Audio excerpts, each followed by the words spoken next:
I'm built to win. Applied myself, I filled it in.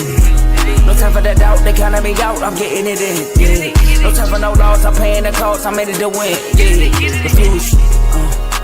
Mine, it can't be diffused. If you ain't thinking the same, then we playing by different rules. You can't see the vision, we living at different views. Until we complete the mission, keep getting up, never snooze. I walked a mile in my shoes, had the mind of a fool, chasing diamonds and jewels. Trust me, I was confused. Started minding my business and used my mind as a tool. Ended up finding my purpose and found the time to get to it. They told me I couldn't do it, they told me I couldn't make it. They sold it, could never break it. That's sadly mistaken. I need a piece of the pie, I want it so bad I can taste it. They told me like Toby, keep on running toes, they gon' take a few to lose. Built to win, applied myself, I filled it in. No time for the doubt, they counted me out, I'm getting it in. Yeah. No time for no loss, I pay for the cost, I'm winning to win. Yeah. Refuse to lose, I'm built to win. Applied myself, I filled it in. No time for the doubt, they counted me out, I'm getting it in. Yeah. No time for no loss, I'm paying the cost, I'm in it to win. Yeah. Refuse.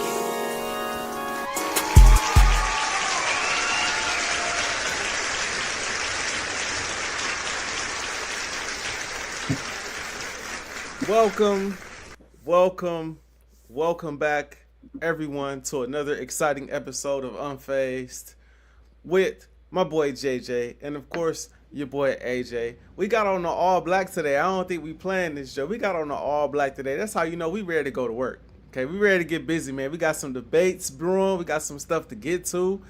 Bam just dropped 83, which is crazy. We got to talk about that. Jason Tatum back in the lineup. We got to talk about the Celtics. NFL free agency has kicked off, so we got to talk about some winners of the NFL free agency so far. And apparently me saying A.J. Brown is the greatest Eagles receiver of all time has stirred this big debate amongst the masses. I don't get why. You know what I mean? So, of course, that's something that we got to address. But before we get into all of that, JJ, my boy Joe Jordan, how you feeling today, man? I mean, I'm feeling good. You know, we got stuff brewing in the R2L community. My boy AJ, dropped it. He's going to talk about it later on, but I checked out the episode. I can't believe I stood there that long and listened to some Eagle stuff, but I did it, though. I sat there and watched the whole thing. It was good, but I'm excited to hear your thoughts on Bam's 83 points because it's some mixed emotions amongst the NBA, how they feel about it. So I'm curious. Yes, sir. Yeah, we got to talk when it's time to talk about what your boy dropped. We got to we got to get to that. We got to talk about that. But we're gonna save that for a little later, probably towards the end of the show when it's time to talk about that. Maybe mix it in when we talking about AJ Brown. I think that might be a decent time for it. But like I said, before we get to all of that, you mentioned it. Bam's 83-point game. Now I'm not gonna start it this time. I got my own thoughts that I'm gonna share shortly. But before I get to that, I haven't heard your thoughts. I haven't heard your takes and opinions. I did come across a reel where I heard you say, why is everybody so mad at Bam? And I was like, oh, let me scroll, because I don't want to hear nothing before I go live, because I have my own takes and things I want to say. I got to ask you, Joe Jordan, for the Unfazed fans on my channel, right, on the R2L channel, what are your thoughts on Bam going off for 83 points against the Washington Wizards? I mean, I'm cool with it. I'm cool with it. Number one, let's start with Bam itself, going for the record. Am I upset that he went for the record? No. I wish more players would do this. I wish more players would try to go. I think all players trying to get the record. It's up to the coach. So let me start with that. Like, I give Bam props for chasing it. It was there. He was close. He's Bam. So it's not like it's Steph Curry. It's LeBron. Luka is one of these players. I'm not gonna say LeBron, not at this stage, but it's not a player that I might could get here again. It's Bam. Bam dropping 30 in the first quarter. Come on now, that might not never happen again. His career high was 42 before this game. So once he got to 63, he was like, you know what? I'm gonna actually try to get this record because I might never be in this position again. So I'm cool with that. Number two, air exposure. A lot of people are killing air exposure. What if he got hurt? Oh, what about the respect of the game? Pulling him out. Y'all were up by 30. Y'all were still in there. That's disrespecting the game. What about the playoffs? That's more important. Man, shout out to Eric Spo for leaving him in the game to do that. Because there has been some occurrence, there's been some situations in the past when the same thing happened. You know, people complaining about the fouling at the end of the game. Oh, they was fouling them on purpose to get the extra possessions. I understand why you can be mad at that, you know, because you want to see a real basketball game. But let's be real. If Bam wasn't going for the record, guess what?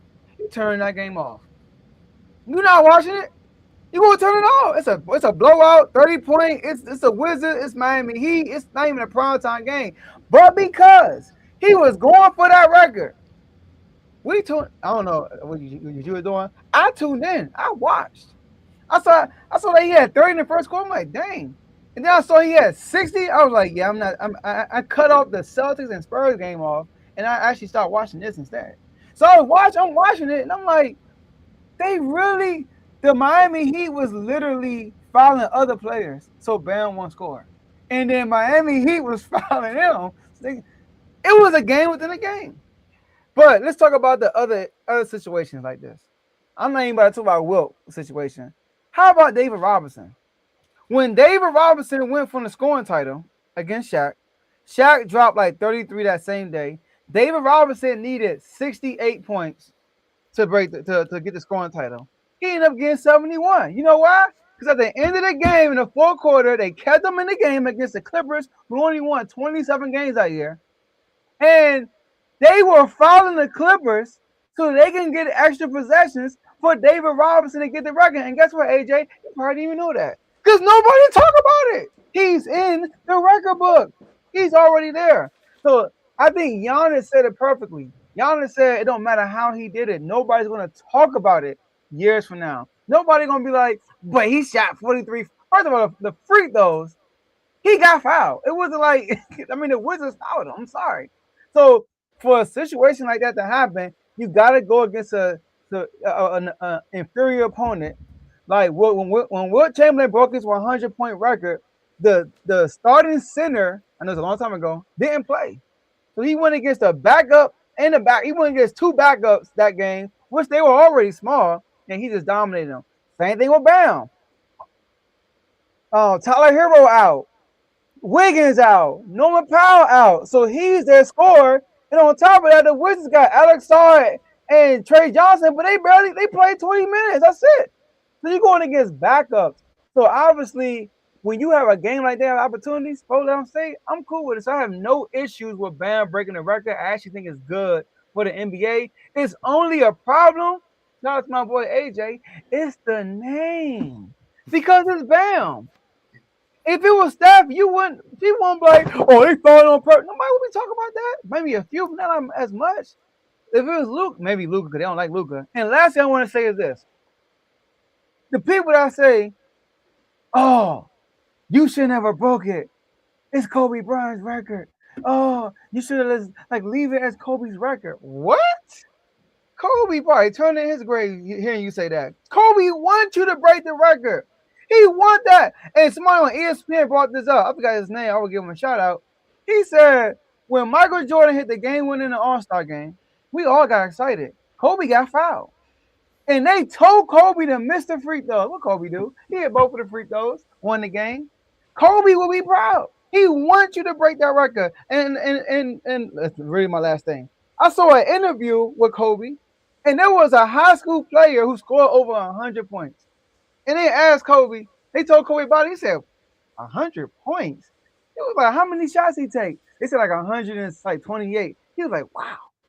How much he scored the team? Like 150. No other teammate had over 10 points. He said he must have had the Mamba shoes on. Kobe, what? Kobe wants you to break that record. So I'm cool with it, AJ. The floor is yours. Oh man, I'm sure I'm gonna sound like a Bam hater with the stuff I'm about to say. Let me just preface my comments by saying this. 83 points is 83 points. And anytime you can go off for over 40 in the NBA game, let alone 80 something, is sensational. It's remarkable. It's something that we have only seen one other time going over 80. and that was Kobe being Bryant. So I, like you, similar situation. You know, I was watching, I forget, I might have been watching the Celtics and Spurs. I know I was watching something else. And I got the alert. I actually was on Twitter at the same time. I was kind of multitasking. And I was on Twitter, and it was like, yeah, Bam just went for the highest total in franchise history for the Miami Heat. And I'm thinking, like, dang, like, Bron went off before, you know, D-Wade went off. Like, how much he got? And I looked on Google. It was like, yo, he got 70. Hold on. Like, let me swap the channels and get to the game. And I'm watching the game. And as he's approaching an 81-point record, I'm getting more and more disgusted. I'm getting more and more agitated. And the reason why I'm getting irritated and disgusted with him getting the record is because of how he got the record. Now, you just said it. I like how you said that, Joe, because you set me up perfectly with nobody's gonna remember how he did it. That's my beef. Nobody's gonna remember how he got it later on down the line. And my bigger issue is this. If we lived in a society, right? If we lived in a sports community that didn't always want to draw comparisons, I wouldn't have no problem with this. We can acknowledge Bam Adebayo's greatness. We could acknowledge Kobe Bryant's greatness. And we could acknowledge Wilt Chamberlain's greatness in their own boxes. But in today's day and age, you know what they're going to say 10 years from now when we talk about the greatness of Kobe Bryant and the fact that he dropped 81, but Bam dropped 83? We see how Kobe Bryant is talked about now. My issue is with Kobe. We see how Kobe Bryant is talked about now. A few years after he's unfortunately gone, people talk about Kobe like he wasn't Kobe. People talk about Kobe like he wasn't the best player in the league for an extended period of time. T-Mac coming out. I could have won with Shaq and da-da-da-da. Jeff T coming out. I think James Harden was a better scorer. And don't even get me started on how the younger generation talks about Kobe, which brings me back to, like, it's funny. I think back to my conversations with my brother about MJ and LeBron, and how he feels like I'm disrespectful to MJ when I big up LeBron. And I feel a lot of the same thing hearing a lot of the younger generation talk when it's like, Steph is better than Kobe, and this player is better than Kobe. Is Kobe even top 10? So all you have at this point, if you're Kobe Bryant, is your resume, the things you've accomplished, and your records. In the 81-point game, it's not like it held a ton of weight, but it was something that, like, a lot of us Kobe fans was wanting to, like, dog, my dog dropped 81, and that record held for 20 years. The thing I want to point out is this. Bam Adebayo went out there. He had 30 in the first quarter. He had 43, I think it was 42, 43 in the first half, and he had 70 in the fourth. That's cool. I'm not mad at that. What I'm irritated with is if you gonna break the record, do it the right way, bro. The Heat out here filing extending time, right? Like doing extra stuff to ensure that he gets it. And I understand, you know, people make the comparison to, I heard people brought up, like you said, they brought up Kobe Bryant and the whole MJ thing in the All-Star game. I also heard someone bring up, you know, Kobe's last game. Like Kobe's last game ever, he dropped 60, nobody, and the context matters. In the All-Star game, yeah, that was supposed to be Jordan moment, but that was a close game. Kobe about winning the game first. When you talk about the 81-point game, they was losing the game. It was a 2-point game. 2-point game with like 7 minutes left in the fourth when Kobe was going off of his 81.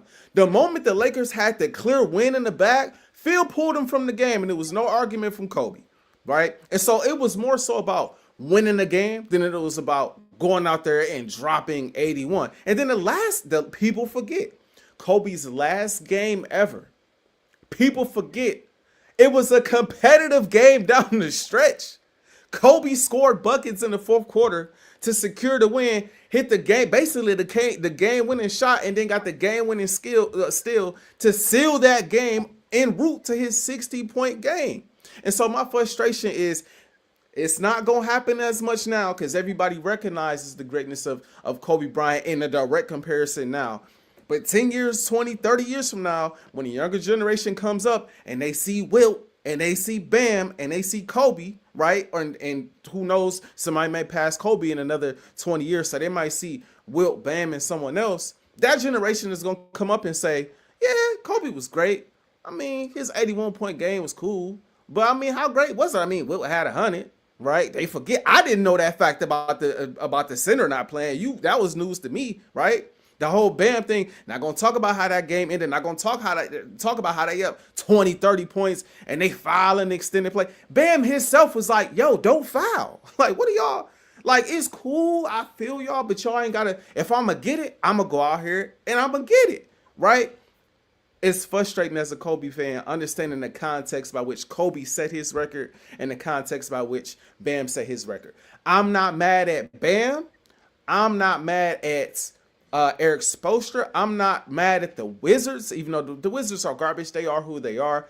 I'm mad at the narratives that I know are going to come 10, 15, 20 years, maybe even 5 years from now. When we talk about the greatness of Kobe Bryant, this may be something that is now looked over because someone passed it by doing it in the way that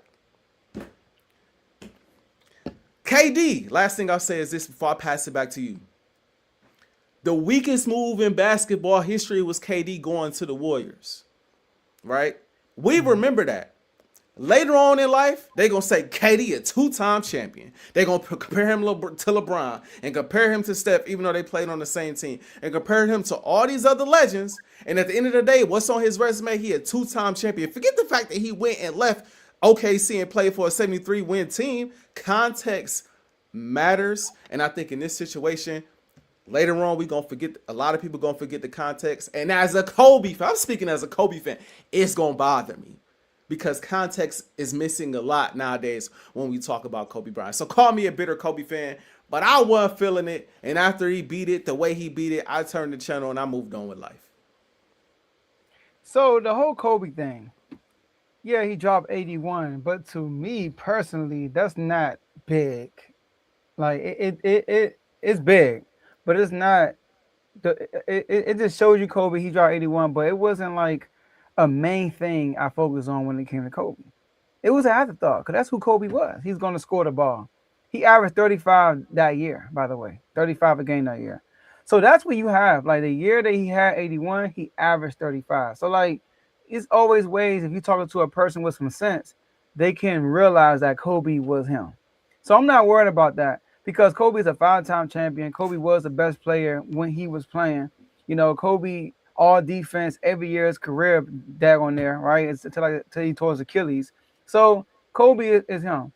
And you're right. People going to forget. And I get it. You're trying to protect. So your main beef is the Kobe thing. Yes. It's a Kobe narrative that's going to go by. But think about it. Records are meant to be broken, though. That's true. And I believe, and this is the thing, I agree with what you said about like looking back, if Kobe was around, Kobe would want Bam to go get the record for sure. Behind closed doors though, Kobe being the competitor that he is, I'm not sure Kobe will be happy with how it's being done. I really don't. I think if you go back and you, again, up till the fourth quarter, I mean, Bam going crazy. And like I said, I don't care about the free throws and all of that stuff leading up to the third. He was having a field day and he was getting hacked. People talking about he put up 22 threes. He shot out this percentage. I don't really care about that aspect of it, right? I care about, okay, once you got up on the record, you're 11, 12 points away from the record. The game wasn't a basketball game no more. It was like you said, it was the game within the game. We up 20, we up 30. Now let's let's foul them so they can't run no more clock down. All right, the Wizards, let's triple team him now so he can't get the ball, and he get the ball and he jumps into the defenders. Oh, foul! Now he going to the free. It's like, bro, we not even really like. It got to a point where it became clear and obvious he was going to break the record, and I don't think 83 points is 83 points. But again, Wilt has the true record that we haven't seen. Wilt has that record. So the reason why Kobe is brought up in these conversations is they don't do all that if Kobe don't have that 80. If Kobe don't drop 81 and set that mark that we've all seen, he not shooting for 81. He stops at 70. 70 is a lot of points. I dropped 70. He might not play the whole fourth. But because Kobe has the record, what you going to say? Oh, you talking about Bam? Bam would have stopped? Yeah, I think Oh, exactly. So because Kobe has the record, we are now shooting to surpass that, or not record, that mark. We're now shooting to surpass that mark. And so I think again, that's where my frustration comes in. As a Kobe fan, I would want, this is gonna sound real disrespectful, and I'm not trying to be disrespectful to Bam. As a Kobe fan, that's a record that I was around to see, something I had never seen in my life, and that's a record that I would want to be passed more honorably. I would want somebody to just do it, just somebody just went off, start to finish in similar fashion, or at least if it's a blowout, right? And Bam, it gets the record. It's not because they fouling the other team to make sure Bam gets extra opportunities to score. It's a blowout and Bam's still in the game and Bam's still going for it, but we still playing basketball. We not hacking the other team purposely so that our guy can get more opportunities and more bites at the apple to beat a record by which Kobe didn't set out to go. Kobe and the Lakers did not set out to drop 81 points that game. Kobe was trying to win it. We are losing to the Raptors. We trying to win the game, and whatever it takes to win this game, we down 15. We got to win this game, and he goes nuclear and leads them to a win. That's more, you respect that more. But again, the hate that Kobe gets nowadays, not only from fans but from some of his former peers. It'd be one thing if it was just bro. It'd be one thing if it was just fans. I done heard Jeff Teague say so much. I done heard T-Mac talk a certain way. I done heard all of these. I mean, come on, bro. Come on, bro. These are guys that lined up against Kobe and really know what that was like, saying the stuff that they say. And it's like, so as a Kobe fan, I want, if you gonna break it, if you gonna get 5 rings, right, go surpass 5 rings and do it the right way. Don't join the 73-9 team and then run off 5 that way, because that's not really, that's cool. Don't get me wrong, it's cool, but it's like, it's not the solid way. Don't go and hack the other team to get the 81 points, because that's not how it was done before. That's not an honorable way to do it. Don't go off and think Kobe had a stretch a month where he averaged 50 something odd points. Don't go James Harden where you just jumping into everybody every game just to, like, that's lame to me, bro.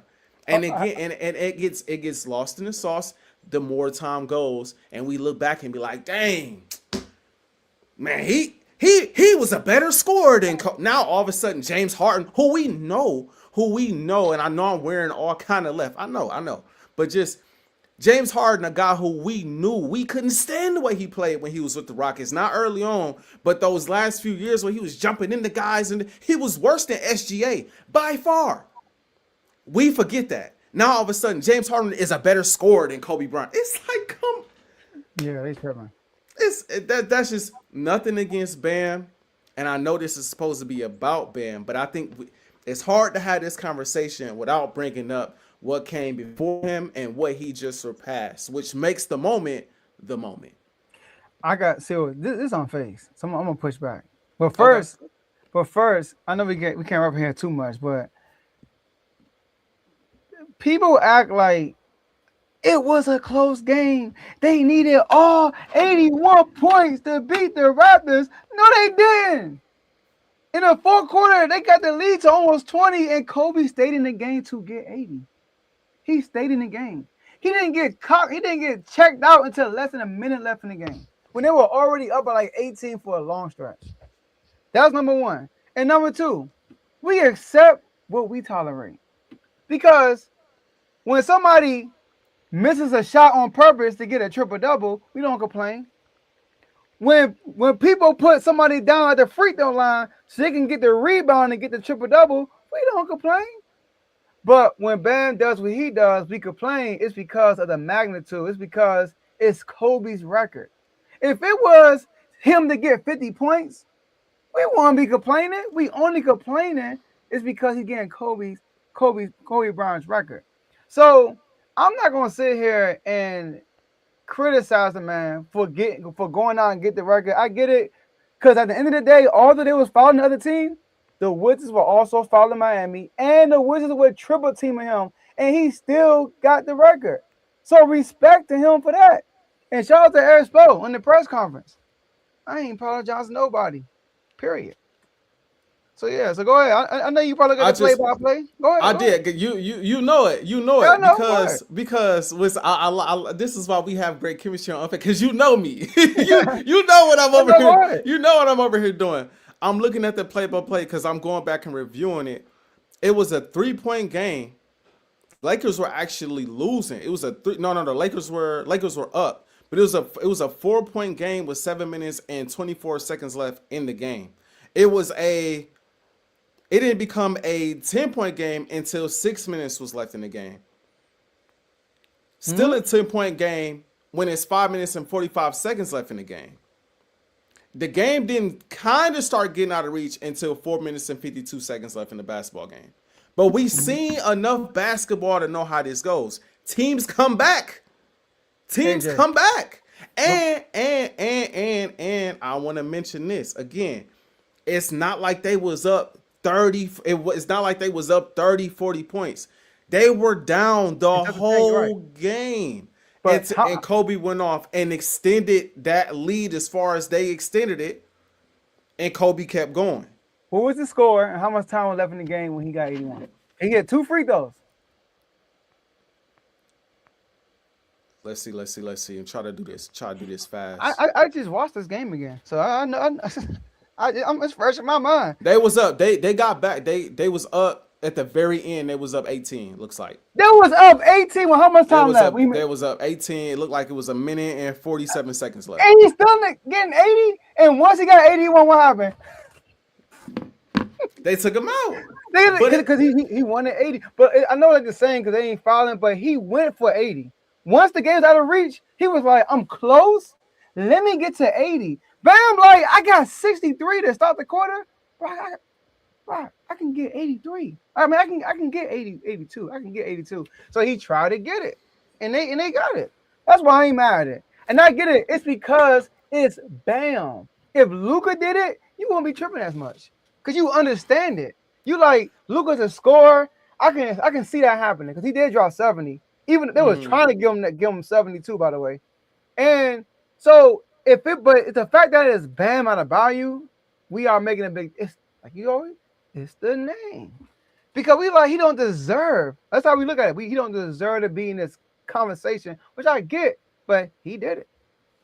That's true, and like I said, I give credit where it's due. I just don't like how it went down. Even if, and I still believe we've seen players stay in the game and do similar things after you've come back. Right, you've been down all game. A player get hot, and you just keep the player in the game and let them ride that out to the end of games. It's not like that's the first time we've seen that. So that's why I wasn't knocking Kobe for that because it was at least a game in the fourth that he continued to take over until down the stretch. He continued to stay out there, and then Phil eventually pulled him out of the game. I didn't feel that way watching Bam's game. I felt like they kept him out there the entire fourth to chase the record, whereas they kept Kobe out there to try to win the game. And then you can say it got to a point where it's like, yo, Kobe's so hot. How is he finna continue this? How high can he? That's different than the game already out of reach. If Kev said it best right here in these comments earlier, Kobe dropped 62 against the Mavs in 3 quarters and sat out the whole fourth. I think Kobe and the Lakers were more so about winning the games than they were about setting the record. That's just my opinion. And I think that not Kobe. Kobe would have stayed. I mean, because you're a player. You want to score as much as you want can. to play. Ain't nothing wrong with that. Everybody mad at Score. Nobody really mad at Bam because Bam is a player. Players want to stay. Remember Myles Garrett had 5 sacks and they took him out the game. He's like, bro, I know we're getting blown out, but let me break this record. Right. Yeah, I get it. I get it. Just like I said, as a Eagles fan, or as a Lakers fan, I'm just like, or a Kobe fan, really diehard Kobe fan. It was tough. It was hard to watch, and I could just see how later on, people gonna be trying to dismiss of what a lot of the real ones gonna know, right? But there's gonna be a lot that are gonna feel differently. The analytical people are gonna have different opinions and takes. I feel you on that. Your angle is different. Your angle is just like, man, you're not gonna like the conversations in the future when it comes to this and Kobe. Exactly. So I got you. But there's another guy who game is kind of similar to Kobe, and that's SGA. And they playing the Celtics right now. And I don't know if you noticed, the Celtics are actually winning 40-31. So Jason Tatum is back, and Jaylen Brown gets ejected against the Spurs, a big game that we all were watching. But before that game happened, they were 2-0, beat the Charlotte Hornets, and then went on the road and kind of destroyed the Cavs for real. So, AJ, there's questions lurking in the East.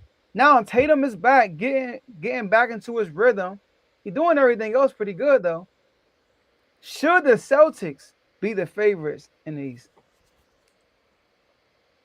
I think they should, no question, be the favorites in the East. No question they should be the favorites in the East.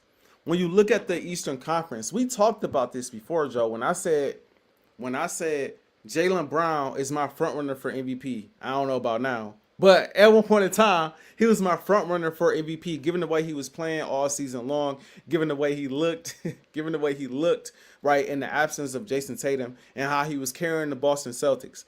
At this point in time, Carl, it depends on who you ask. I want to go back to this. It depends on who you. I'm sorry, bro. It's too many conversations around my dog, bro. That ain't putting the proper dip on the chip when you talk about Kobe. But let me move on. I'll move on. Let me lock in on these Celtics. Lock in on these Celtics. Anyway, when it comes to the Boston Celtics, right? When I look at the landscape of the Eastern Conference, right? What team in the Eastern Conference is more complete than the Boston Celtics? What team in the Eastern Conference that is competitive, that has more championship experience than the Boston Celtics? What team in the Eastern Conference has a 1-2 punch, the likes of a Jason Tatum and a Jaylen Brown? None of those teams match the bill. We respected the Pistons. I said before, they were the team to beat in the Eastern Conference. Lately, the Pistons been looking a little shaky. Lately, it's feeling like teams have been figuring the Pistons out. We'll see how they look come postseason time. I still think they will be in position to make a run. But at the end of the day, they are still a team that is ascending, not a team I believe that has arrived just yet. The Knicks, you don't know what you're going to get from the Knicks. You just don't know. One moment they look like the best team in the league. The next moment they look like a team that is a first-round exit, depending on the matchup. You just have no idea what you get from the Knicks. They could easily be a team that comes out of the Eastern Conference. This is a team that beat the Celtics just last year, right? But the way they played this year, the heart that they have displayed this year has not been the same heart that they displayed last year. The way they have played, the way that most notably Karl-Anthony Towns has played, right? The way that Mikal Bridges has played, especially as of late, has not been up to par. Right? So you look at them and you like, do you have faith in them? You kind of do, because they have a lot of experience too, but you don't know what you're going to get from them. The Cavs, I don't believe in. I'm sorry. I do not believe in the Cavs. If I'm being real with you, I ain't believing in the Cavs last year. I ain't believing in the Cavs. Definitely ain't believing in the Cavs this year with James Harden. I just don't see it.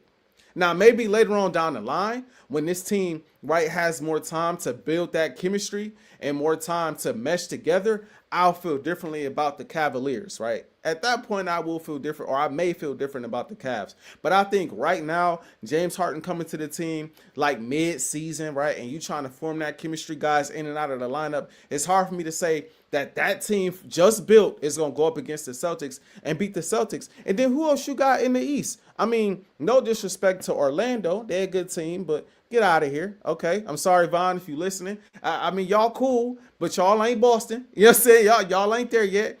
Miami, I know Bam just did his thing, but I ain't trying to think he had 20 tonight. You know what I'm saying? So back to normal for Bam, unfortunately. I just don't see it. The Raptors and the Hawks, I mean, get out of here. So when I look at the landscape of the Eastern Conference, this has a lot to do with the Celtics and the championship pedigree that they have, right?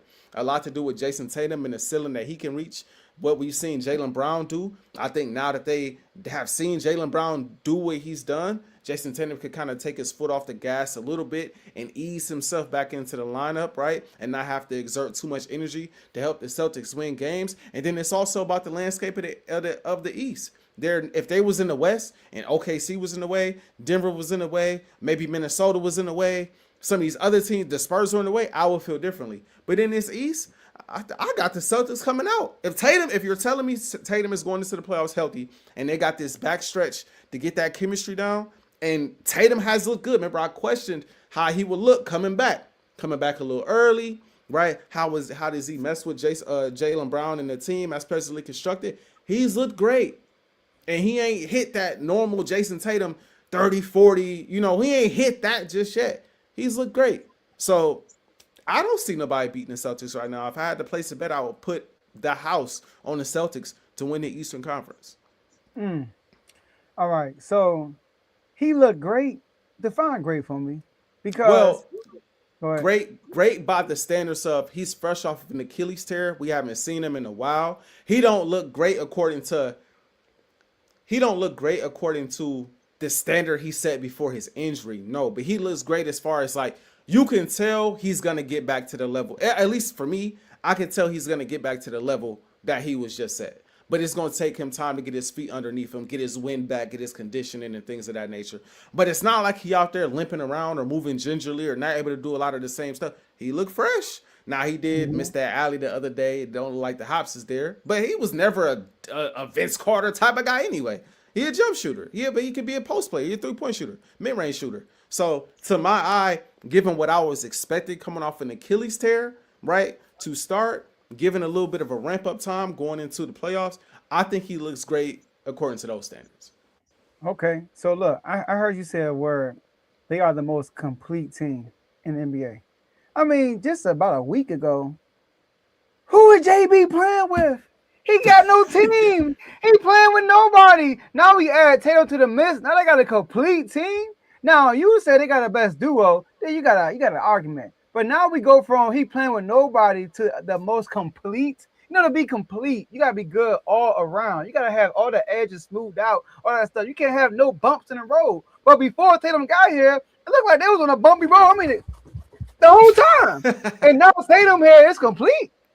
That don't add up to me right there. I think the Knicks are a more complete team than the Celtics. You look at their roster, they have a complete team. They have areas in different ways to score. They got defenders, they got 3-point stretchers, they got height, they got rebounders, they got a bona fide scorer in Jalen Brunson. But if you have an off night, they got multiple guys who can carry the scoring load. So overall, we look at the roster, the Knicks have the most complete team, in my opinion, in the East. And then also when they listen, the reason why I'm not putting them as a favorites right now because Tatum has just came back from the Achilles, and the Celtics haven't shown me that they should be. I haven't watched them said, man, woo, they the favorites. They played Dallas, who's tanking. Okay, they beat them by 20. They play the Cavs. Big game, right? Did you know the Cavs is our only top team in the East the Celtics beat this year? Beat them boys 3 over this year so far. Beat them twice with only Jaylen Brown. So was I surprised they beat the Cavs? No, I was not. They played against the Spurs. Brown got hurt. It was really a good game down the stretch. They ended up winning the game. Now they're playing OKC without Tatum, and they're winning. So I'm not going to put them as favorites yet because Tatum hasn't shown me that he's fully back yet. Now, if you tell me, because I said this on our R2L show, if Tatum could get back to Tatum, then they are very scary. Like they can. I don't think they should be the favorites yet because it has to be proven. I think it's hard to pick a favorite in the East. I would go with Detroit or the Knicks right now, but I won't go with the Celtics right now because with the healthy Tatum, they lost to the Knicks. So I'm not gonna say they're the favorites right now for those reasons. Joe, if we not going with the Celtics, you said we going with the Knicks in the. As of late, what have the Knicks shown you? They blew out Denver, they blew out the Spurs, and they just lost to the Lakers. They lost to the Lakers, so they are like a little roller coaster. They lost to the Lakers. If I'm not mistaken, they lost to the Clippers too. The Clippers beating a lot of people, but the Clippers. I'm serious. The Clippers been tough lately, but the Knicks are a roller coaster. But at least the Knicks are beating the great teams in the NBA. The Celtics are not. I mean, because the Celtics just now getting Tatum back. And I'm not gonna push back too hard on this thing because I feel like I let it slide before when we was having the MVP conversation about Jaylen Brown and how they wasn't beating all these teams.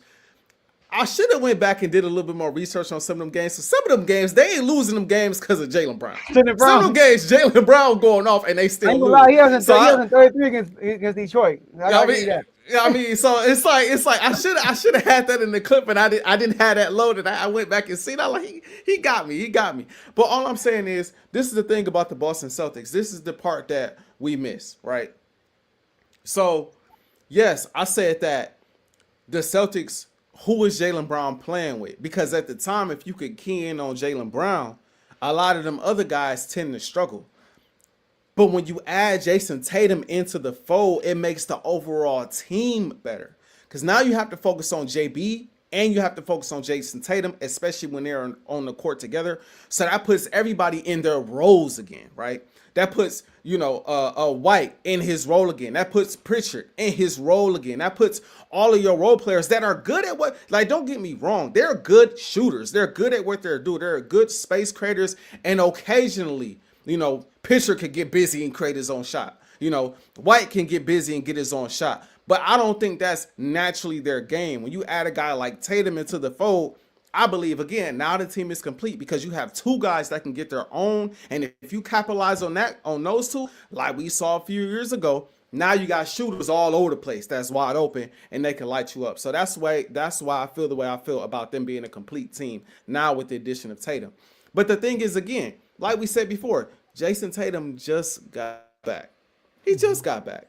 And we do have to see him continue to ascend and continue to improve, continue to get back to himself. But he got time. Ain't like he coming back and he got 2 games before the playoffs start. This is one of the heavier months in basketball, if not the heaviest month in basketball, leading up to the postseason. So he's got time to get that win underneath him. He's got time to get that confidence in that Achilles. He has time. Mm-hmm. The team has time to continue to build that chemistry leading into the playoffs. And when they hit their apex, which I believe they will, I just don't think any team in the Eastern Conference is equipped to go up against them. Now, the Knicks, again, the Knicks took them out last year, but the Knicks don't look like the Knicks of last year.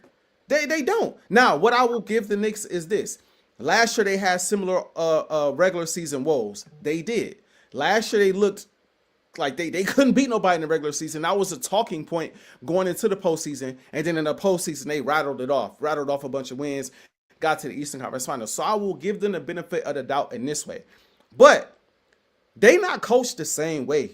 They don't, when they play, they seem more finesse than dog nowadays. And I don't think that's going to work against a few teams at this point in the Eastern Conference. Now, I know I picked the Knicks to come out of the East at the beginning of the season. I'm going to stick to it just because I don't want to jump off my original pick. But they see the Pistons early on, they probably going home. I think they see the Celtics at this point. I like how the Celtics match up at this point with that team, right? I like the fact that the Celtics, because the thing about the Celtics has always been a knock on them. The Celtics are the type of team, they don't wake up until it's time to wake up. And that's been a thing for them for years. That's back when they was down 3-0 to the Heat, then all of a sudden they rattled off 3 straight, got back in the series until Jason Tatum rolled his ankle. And that's just been the Celtics. And I honestly think, as bad as it sounds, I'm not making excuses for the Celtics, it felt like they sleptwalked through the second halves of those Knicks games. Because if you remember, if I'm not mistaken, they was up 20 in the first half of both game 1 and game 2. And the Knicks came back and smoked them in I think the second half going into the fourth. So it's like, no excuse. Okay. But all I'm saying is, I don't look, the East has not given me enough confidence when I watch any of them play on a night in, night out basis for me to be like, you're going to take out this Celtics team that is, I believe, hungry, motivated. JB now being arguably the best player on the team, having the season that he's having. Jason Tatum coming in and filling in. And at this point, Jason Tatum don't necessarily got to give you 30 to 40. He come in and give you 20.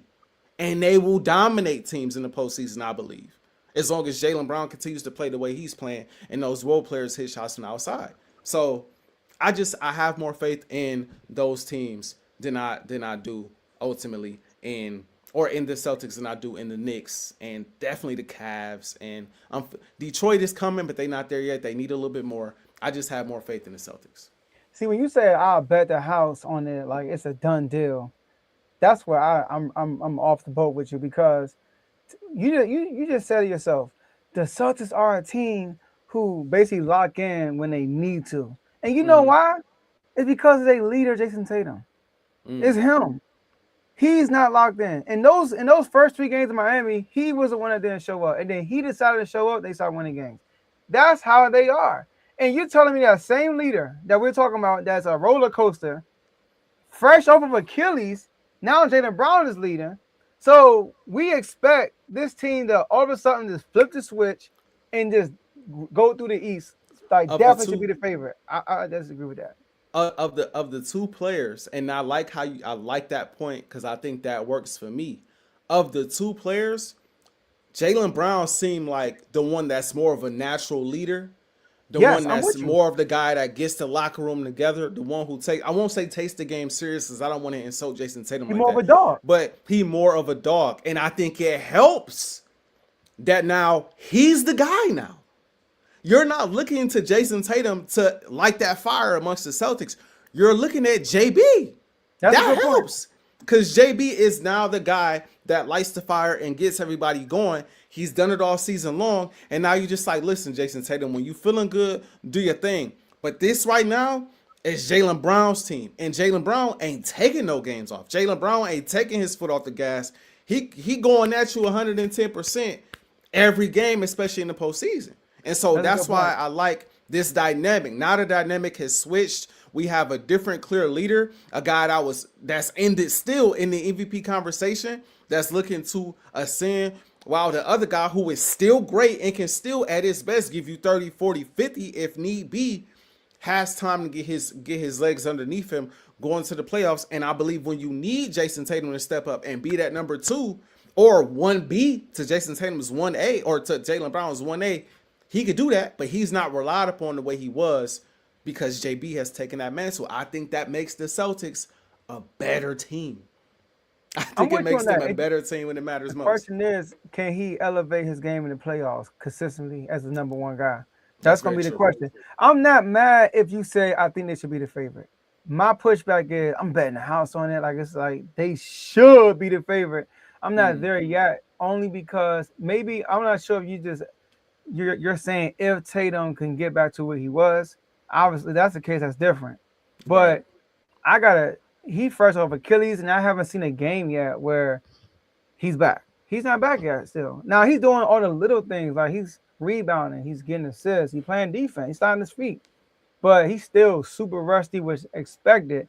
But from the injury that he had, I will say this, the other things you worry about, like the defense and all that stuff. And he's still defending, he's still getting rebounds. So his athletic ability is still there.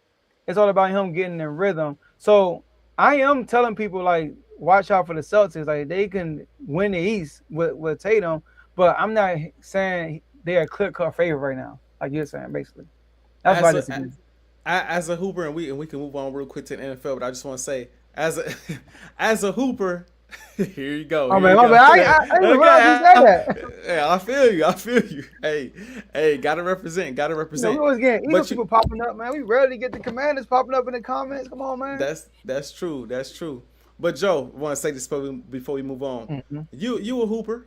You know how it is. You get out there. It's been a while since you've been out there, right? Ooh, you rusty. But if you can shoot the rock and it ain't falling one day, you ain't too worried about that. You more so, how does my body feel?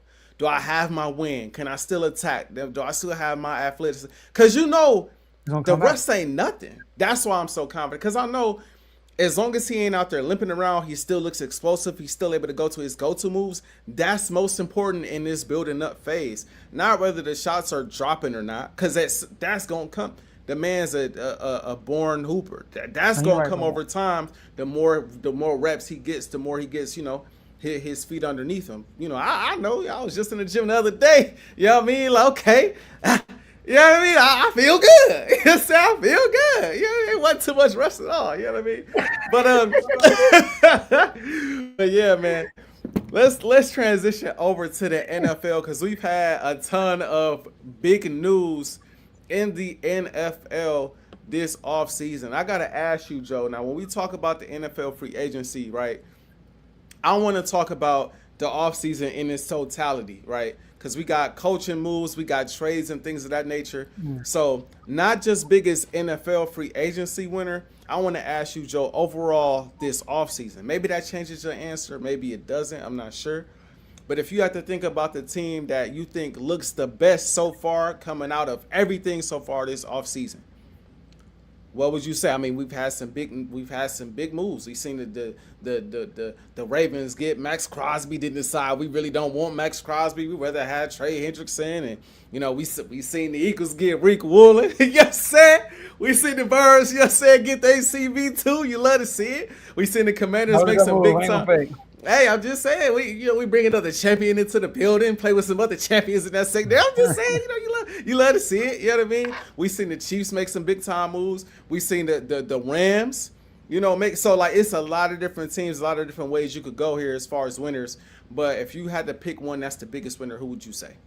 All right, now if we extended it to the whole all season, that's a different question for me. Okay. But I'm going to address the free agent first, and then I'll let you go, and then I'll follow up with another answer. Okay. But the best free agent team, the best team that had the best free agent, like the trades, the free agents, putting them together, I'm going to give you two. I'm going to give you one in the AFC, I'm going to give you one in the NFC, all right? Okay. The one in the AFC is an up-and-coming team, and the one in the NFC is a contender. And I would say in the AFC, I'm going to say the Las Vegas Raiders. I like what they did so far. I know a lot of people are thinking about, okay, teams that can win right now.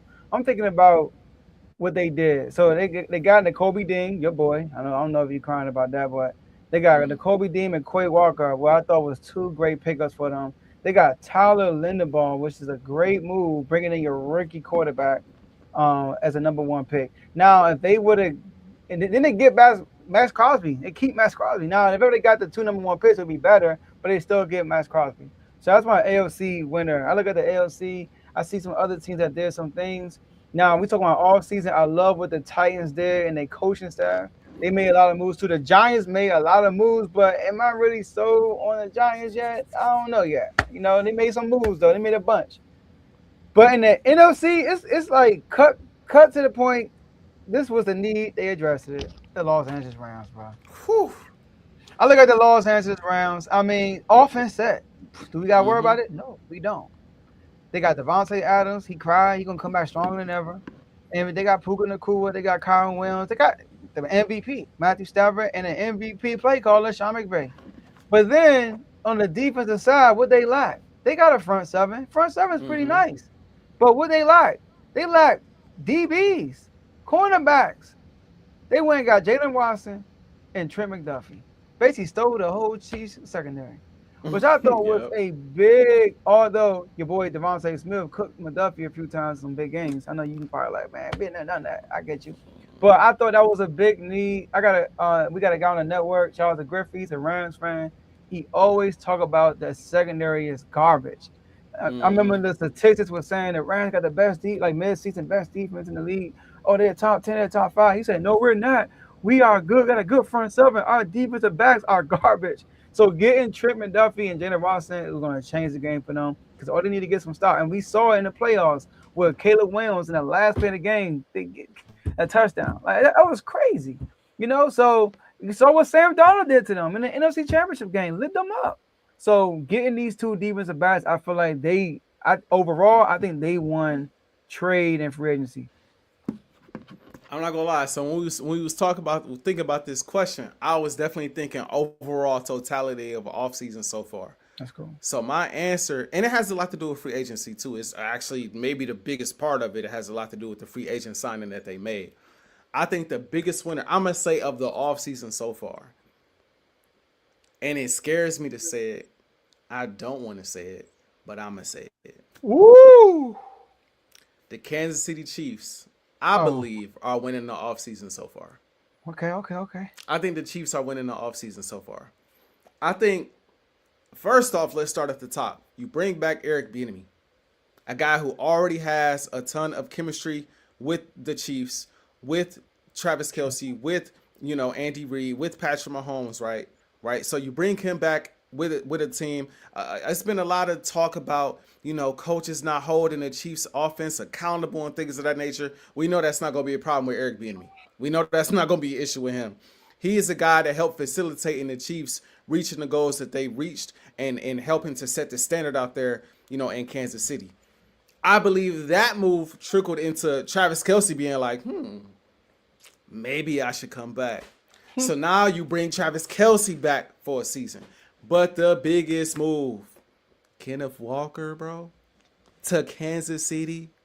Super Bowl MVP. You know how I feel about Super Bowl MVP. See, you know what I'm saying? You know how I feel about Super Bowl MVPs, Joe. It's a different level of respect that come with a Super Bowl MVP. I'm just saying. You know what I mean? It's a different level of respect that come with that. The season that Kenneth Walker had last season with the Seahawks, you see how he was able to take a lot of the pressure off Sam Darnold. They can lean on that run game heavily. You see how he was able to lean on that run game in the postseason and obviously in the Super Bowl. The Chiefs have been missing a running game for years. It's been years where Patrick Mahomes lead the team in rushing for a postseason, or lead the team in rushing in the Super Bowl, or lead the team in like that has happened several times with the Kansas City Chiefs because they rely so heavily on Patrick Mahomes. Now we're bringing in a guy like Kenneth Walker. That's the guy you're gonna feed the rock, especially for a guy like Patrick Mahomes, fresh off of a bad knee injury, an ACL tear, right? Fresh off of that. Now it's like, all right, Pat. Now we want you to sit back. We want you to hand the ball off a little bit now. We don't want to put as much on your shoulders. We want you to hand the ball off now. Now, I don't like them losing Trent McDuffie. Obviously, that is a tough loss, right? At the same time, I think the way this offense is going to be able to, when Patrick Mahomes gets back healthy, dominate time of possession, keep the defense off the field. I don't really have the same worries about the Chiefs defensively as some others may. So I think all in all, just thinking about how this, like we keep on saying, and we gonna say till we blue in the face, that Patrick Mahomes is the best quarterback in the National Football League. When Patrick Mahomes is around, he kind of decides who comes out on top in the end. That's just the truth. Last few years, with the exception of this past year, Patrick Mahomes has basically been the deciding factor in who won the Super Bowl or not. So any way you can help Patrick Mahomes, especially offensively, and getting a run game established to make it easier on him to do his job from the quarterback position, I think that's a big time win. Now, I will admit, if you did not say the Rams, I was probably going to say the Rams. It was a toss-up between the Rams and the Chiefs because, again, I'm a fan of McDuffie. And the Rams, like you said, they had a need. They addressed the need. They are set going into this season. And you could argue the same thing the same way I talked about, Kelce coming back. They just got the league MVP back, right? Stafford is back. And now you solidified that defense on the back end. So I think what they did, is special. But I'll be remiss to not talk just a little bit about Reek Woolen. Just a little bit. Not too crazy. Nothing too crazy. Because I'm not going to talk like he the best corner in football. But what I will say is this. The Eagles have lost a lot of pieces. Reed Blankenship not in the building no more. I am salty about not having the Kobe Dean. I'm even more salty that we was not able to re-sign Jalen Phillips. Jahan Dotson, I don't know if you've been trolling or not in the chat, but Jahan Dotson obviously signed with the Atlanta Falcons. I think he had a higher ceiling than what we tapped into, but we did not tap into that ceiling, unfortunately. Helped us win the Super Bowl, but he didn't tap into right. He didn't tap into the ceiling that I believed he had with the Philadelphia Eagles. But what I will say is, mark my words, Howie Roseman will make a move for an edge rusher, whether it be a Jonathan Gennard or a Max, probably not Max Crosby, probably be Gennard or somebody along those lines. He will make a move for an edge rusher. You still got Jalix Hunt back there, right? You still got Zach Bond. You just re-signed Jordan Davis. You will more than likely re-sign Jalen Carter. All of these rumors about us trading Jalen Carter was just BS to begin with, in my opinion. You're going to re-sign Jalen Carter. That secondary, we got to figure out what we're doing at safety. We got to figure that out, right? Because I thought at one point we might go and get CJ back again, or we might go and get Brisker. Both those guys gone. So we got to figure out what we're doing at safety. But as far as a cornerback trio, This trio has the potential to be one of the greatest DB. If we fill out the rest of this defense, this trio has the potential to be one of the greatest trios of all time. I'm gonna just put it out there. I'm gonna put it out there. I'm gonna put it out there, bro. Because we saw how great it was with Adoree Jackson. You got Vic Fangio coaching these boys. We gonna miss Christian Parker, our DB coach. We gonna miss that. Shout out Dallas, they got him. But you got Rick Willen on one side. You got Cooper DeJean in the slot. You got Quinyon on the other side. Oh. It's gonna be Clam City. It's gonna be Clam City. I just had to bring that up. But all in all, I like what the Kansas City Chiefs have done. And if Patrick Mahomes comes back looking like Patrick Mahomes, man, it's gonna get ugly. And I will say this. Last thing, I want to say this. I don't know if Dave is watching or 49ers fans is watching. If we see Mike Evans, hypothetically speaking, ain't playing by week 5 because he got some type of hamstring issue like he's had over the last, 5-6 years, I'm not trying to hear it. That's all I'm going to say. I'm not trying to hear it. A team that has been injury riddled for feels like a decade straight, whether it be the quarterbacks, the receivers, the defense, goes out and get another aging receiver, big time name, it's the name. Goes out and get another big time receiver, old age, that has had hamstring issues the last couple years in the league. If and I don't wish this on him, obviously, but if he comes out there and has hamstring issues again like he has previous years, I'm not gonna be trying to hear Purdy better than Hurts because he had Mike Evans. I'm not gonna be trying to hear it. I'm not gonna be trying to hear it. Y'all knew what y'all was getting yourselves into when y'all signed Mike Evans, bro. I'm sorry. I'm not trying to hear this. But my bad. The floor is yours, Joe. And they're excited too, but I'm glad we're on Unfazed. And not to cut you off. And I will be too as an Niners fan. He's the best receiver y'all have had probably since Ayuk was Ayuk for real. So like and Debo was in that conversation. Debo's in that conversation too. So when Debo was hitting on all cylinders, Mike Evans is Mike Evans, but Mike Evans' injury issues. He's just another guy in there that could get hurt. Hold on. You said that it's a better receiver since Brandon Ayuk was Brandon Ayuk. Yeah. I mean, when he come over, he'll be back to normal. Coming over here soon. I went on PFF.com today, AJ. They got him under the Commanders right now. on Pro Football Focus. He's talking about like he with the Commanders. That's crazy. But I ain't really talking about us because we've been making some under the cover, making some moves too. We having a sneaky free agency. I don't know if you noticed after all the moves we made, about 9 moves, we got the most cap space still. We got the most. You know what I mean? But I ain't about to talk about that. But I got some pushback about your Chiefs take. So really? Okay. I have a hard time putting the Chiefs at number 1 when they lost their secondary. That's number 1. That's fair. I also think they made the most. I think people are overrating the Kenneth Walker signing. Really? Super Bowl MVP. Let me ask you a question, AJ. Is he a top 5 running back in the league? Off the top of my head, I probably wouldn't say so. No, he's not. I can name top 5 of top. I mean, come on now. He's not better than Derrick Henry. He ain't better than Saquon Barkley. He ain't better than B.J. Robinson. He ain't better than Jameer Gibbs. He ain't better than Jonathan Taylor. He's not top 5. Shoot, is he better than Ajae? No. Yeah, you're right about that. So like, my thing is this: Kenneth Walker was behind a good offensive line, and him and Charbonnet ate. Let's not forget about Charbonnet. So if the Chiefs would have got Charbonnet, are we gonna make a big deal out of it? And you know why everybody making a big deal out of it? It's the trophy, not the name. It's the trophy. He's Super Bowl MVP though. But did you even have him in your top running back list before that game? Did you? You probably didn't. But he got the MVP trophy. You're like, oh, he one of the best running backs in the league. Running backs are look, no disrespect to running backs, but they are replaceable. I'm only making a big deal of a running back acquisition if it's a Saquon Barkley, if it's a Jameer Gibbs, if it's a Bijan Robinson, a Jonathan Taylor, some type of generational talent. But when it's not a generational talent, you could be replaced. That's why giving him $40 million, I was like, dang, they gave that man 40. Now, don't get me wrong, it's not all guaranteed. But $40 million, I thought it was too steep. I think he got that because of the trophy. So I think that's an overrated move, and I get it. They need a run game, but you can get that in the draft. See, what you're saying would resonate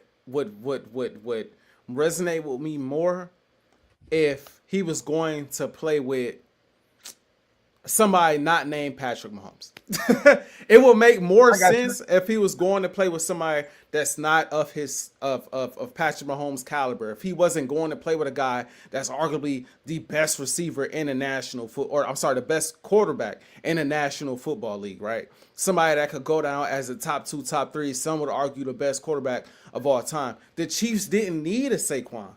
They didn't need a Bijan Robinson. They didn't need somebody like a Jahmyr Gibbs. They needed somebody that was stable back there. The Chiefs were at their best with Pacheco back there balling. Pacheco was back there doing his thing here in spots. Ain't like he was going out there going for a stack of season. He just was in moments when you expect Patrick Mahomes and you game planning for Patrick Mahomes and Travis Kelce and the other weapons on the outside. You hand the ball off, and he gas you for 5 yards, 10 yards, 15 yards. And it's like, dang, we got to worry about the run game a little bit. And all you need for Pat is just a little concern about something other than the pass game, something other than him. We got to play them a little differently because you have to worry about what he has coming out of that backfield. And so in the case of the Chiefs this year, Kenneth Walker might not be those names, but I can almost promise you on this team with the Chiefs, he going to get the respect like he a Bijan. He going to get the respect like he is Saquon as far as how teams game plan. Like, teams are going to look at the Chiefs, and I'm not saying that they're going to look at the Chiefs in a way that's like, you got to stop the run game, and Patrick Mahomes not going to beat you. But a big part of stopping the Chiefs going forward, given Patrick Mahomes coming off injury, especially to start the season, we got to stop the run game because they going to rely. They paid him 40 M's now. They gonna rely on that running game heavy, and similar to the Seahawks. The Seahawks was running off that run game, right? And teams was like, we gotta stop the run. If we can't stop the run, we don't have a shot. It's gonna be one of them things with the Chiefs where if we can't stop the run, you will not have a shot at beating the Chiefs unless, to your point, you beat them in a shootout because the defense don't look quite the same, right? Then you'd have more of a case. But the way I'm looking at it. A great player like Patrick Mahomes don't need a ton. It's a similar way as I look at in Carl in the comments, he's not gonna like this, but it's similar to the Bills adding DJ Moore. DJ Moore not AJ Brown. DJ Moore not Justin Jefferson. DJ Moore not all, but he about to go play with Josh Allen. He might look like one of the best in the league playing with Josh Allen. You got a game plan for the Bills a little bit different now because they got DJ Moore, right? And that's going to be a consistent target that's going to make Josh Allen's job easier. Now that's just something else that you have to focus. Eye candy. That's something else that you have to focus on because DJ Moore can kill you too. He did it a few times with the Bears where DJ Moore might take over a game. We saw it a few times against Green Bay, things of that nature. But he's not top tier, but he's the guy you got to worry about. And so that's how I'm looking at this Chiefs move. For a team that didn't have a run game at all, to go add a guy who's playing some of the best ball of his career, confidence boost coming off of winning the Super Bowl, knowing what it takes to get to that level and win on that stage, they're going to have the confidence to hand the ball off to him and allow him to do his thing, run some play action, loosen that defense up, giving Patrick Mahomes more time back there in the pocket to make clear and decisive plays with the football. And I'm glad he brought that up. We smacked them in large part because they couldn't run the ball. In the first Super Bowl we played, they did run the ball, but they couldn't. When they tried, they couldn't. The first three possessions, they didn't even run the ball. Right, but when they went back, when it was down, I think it was down 10-0 before Pat threw his interception, before the Cooper DeJean play, they tried to run the ball in that possession. It's just Jalen Carter and was. You said what? Well, Brandon Jacobs, they go crazy on y'all. But y'all had a good run defense also. I do want to say this, though. Okay. I do want to say this. The Chiefs' running game was good when the passing game was good. The Chiefs' run game has not really been good in like last 3 years. The offense has not been really good for real. They've been relying heavy on the defense. And I'm not putting that on Pacheco and stuff like that. When Mahomes was fighting for MVPs, when the passing game was working, the run game was working also. So in the DJ Moore comparison, the reason why I say this overrated is because what they paid Kenneth Walker. They pay him as a top running back in the league. DJ Moore is not getting paid as a top receiver in the league. He got traded for. So that's why I'm like, for the money they paid for him, they're not going to get that in return, in my opinion.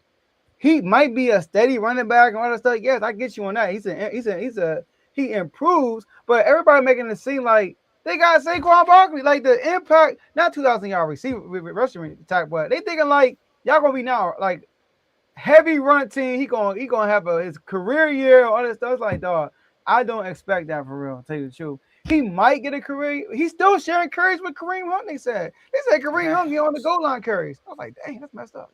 That helps because then you could have like a Charbonnet and K9 kind of affecting that backfield. I think that helps. Ultimately, I think that helps the Chiefs. I think if the Chiefs were smart, which I believe they will be, and I think it's a big part of the reason why they went and got K9. If they were smart, they're going to slowly bring Patrick Mahomes back into the fold. Now they're going to come out there and have Patrick Mahomes throwing the ball 40 to 50 times a game, which is why you pay a guy like Kenneth Walker $40 million. Because it's like, we're not going to all of a sudden stop passing the ball. But for the first half of the season and moments in the playoffs, we might be a run-heavy team. Notice, now I don't know if they're going to do it yet, but I'm kind of shocked they ain't went and got Reek Hill yet. I'm kind of shocked they ain't went and made no trade for no receiver. They went and got a running back. They went and got a guy like, we're going to take the load off of you by handing the ball off a little bit. And we're going to not simplify the offense, but make it harder for defenses to game plan for us. Every time we drop back or every time we go on offense, teams are expecting us to throw the football. Teams are sending the blitzes and sending the hounds at Patrick Mahomes because teams are expecting us to throw the football all dang day. So now with a solid rushing attack, right? With a solid rushing attack, now that play action game is going to be more crucial for them. I just think, again, taking pressure off Patrick Mahomes at this point in his career, fresh off injury, is critical. Because if Patrick Mahomes is Patrick Mahomes come postseason time, it's going to get ugly. And I also think that takes some of the pressure off of an older guy like Travis Kelce as well. I think K9 helps alleviate a lot of different issues offensively. And even defensively, if you could dominate time of possession. Joe, I'm telling you. But I'm telling you. I'm with Kev right here. He said Andy don't like Lee on the run. He's not about to start now. And AJ, I get it. He offered. He got an injury. They're gonna be conservative with him early. This is not the first time he went into the offseason with an injury. He had a high ankle sprain and had to get surgery. He came out the next year in the first game threw 39 times. There's 41. I mean, they're gonna throw the ball, bro. A high ankle sprain, Joe. A high ankle sprain ain't no ACL tear. No, it's not. But he had to get surgery. That's what I'm saying. He had to get surgery and all that stuff. It's a different injury. But you really think Andy was like, you know what? We're gonna let Patrick Mahomes throw the ball only 30 times a game? No. Not necessarily. And he ain't coming back unless he back. No, Mahomes, he'll come back earlier. But he would. But I'm sorry to cut you off. Now, if you saying this, if your theory was this, we don't know when Mahomes gonna come back. So he might miss the first 4 or 5 games. So we're going to lean heavy on a running attack. So Kenneth Walker can get a lot of touches early. So they need to run a bell cow running back. Then I would understand that. Paying them the money, I guess. You know what I mean? To keep them afloat until Mahomes come back. But I just think I don't want to say this because he's, you know what I mean? I don't want to downgrade nobody's money. But compared to the other running backs that's getting the money he's getting, I feel like he getting paid because of the trophy. Is he overpaid? I agree. I think he's overpaid. But my thought process isn't he's going to carry while Patrick Mahomes is out, because I don't know when Patrick Mahomes is out. My theory is we don't know how he going to look right away out the gate. And I think that the Chiefs have put a lot of pressure on Patrick Mahomes to deliver every single game. Every single game, we want you to come out here and win games. There is not a moment in time where you look anywhere else outside. It's offensively. Defense has won them games too, but offensively, it is Patrick Mahomes or bust. And I think adding a guy like Kenneth Walker adds another dimension to your offense. Like I say, if he's Pat, he don't need much. he don't need much to get back to where he's trying to get, which is why I look at this move like, hey, you bring in a guy, like you said, that could be a bell cow. You still got Kareem Hunt, right? And that takes some of the pressure off him while he gets his legs underneath him. And in the process of doing that, while that is happening, when things kick up and he's getting his legs underneath him and he looks like himself again, you still got to worry about the rushing attack in ways you didn't have to worry about the rushing attack before. You didn't. Kenneth Walker, again, like I say, he's not Saquon and all of those guys, but as a defensive player, you still peeking in that backfield to see, like, we got to be worried about, we still got to be concerned. When they fake that play action and boot to the outside, it's going to be some guys running with Kenneth Walker in ways that they wasn't running with Pacheco. You know what I mean? Like, you have to be concerned about that.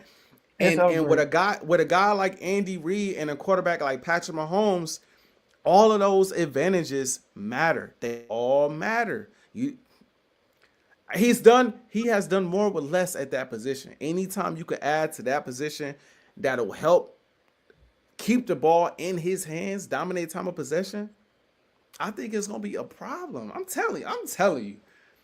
I hate to be this guy because you know how I feel about the Chiefs, but I think he's gonna be a problem with them. I really do. Now, if we just talk, the way you're looking at it is like, I'm not looking at the money. I'm just looking at the addition. That's what you're looking at. So yes. If we was looking at the addition of it, like, okay, they replace Pacheco with Kenneth Walker. Yes, it's a huge upgrade. You know what I mean? So I do see that. You know, I was looking. You know, I'm always trying to put my GM hat on. You know what I mean? I'm looking at my GM hat. I'm like, hold up, bro. This $40 million ain't adding up. You know, that's what I'm saying. But this man got Adam Pierce Adam Peters at GM, and now all of a sudden I got my GM hat on. Like, you know what I mean? I ain't saying too much. You know what I mean? Because we flying under the radar right now, and the 49ers need to chill, bro. I get it. He did y'all dirty. Let that man go. We're not giving you no pick for him. I'm letting you know right now. We not giving. You know him and JD5 already working out, so we don't need a. Yeah. We good.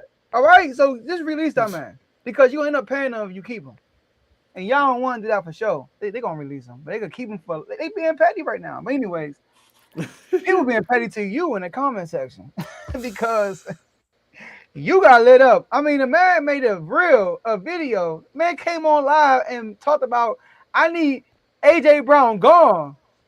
And now he got to come back on and defend AJ Brown. Like, everybody ignores your message about getting rid of AJ Brown. I thought people were going to say, dang, AJ, I thought that was your boy. You always say y'all don't win without him. Everybody said, what about T.O.? You forgot about T.O.? I heard a few people say DJ. You know, so, AJ, questions been lurking about your last take, all right? AJ Brown, you claim this. He's the greatest receiver in Eagles history.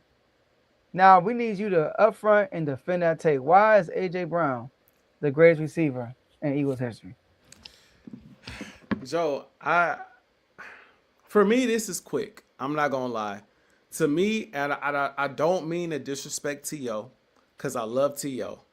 I don't mean to disrespect D-Jack because I love D-Jack. Jeremy Maclin, you know what I mean? Obviously, Devontae Smith now is doing his thing, and then you got the guys that came before him, the Harnold Carmichaels and all of those guys I didn't see to play the game, right? So I don't want to disrespect those guys, but as far as being a Eagles receiver, none of those guys have been better, in my opinion, in the Eagles jersey than A.J. Brown. None of them. When you talk about A.J. Brown and his career so far in Philadelphia, number one, you got to talk about his impact on winning. The Philadelphia Eagles, before he came along, were a playoff team because of Jay Hurts. You know, he was still in the offs. Don't get me wrong. But he came along and helped us get to two, not one, but two Super Bowls, right? Two Super Bowls, right? He played a big part in both Super Bowl runs, not only in the regular season, but in the postseason, right? So we know that is the case, right? You talk about achievements and accolades. The man in the Eagles jersey broke Calvin Johnson's record for the most games in a row. I believe it was 6 games in a row with over 125 yards. He's a 3-time All-Pro. He's had 2 back-to-back 1,400-yard plus seasons. No Eagles receiver can say that, no matter the era. As explosive as Deshaun Jackson was, he never went for 1,400 yards, right?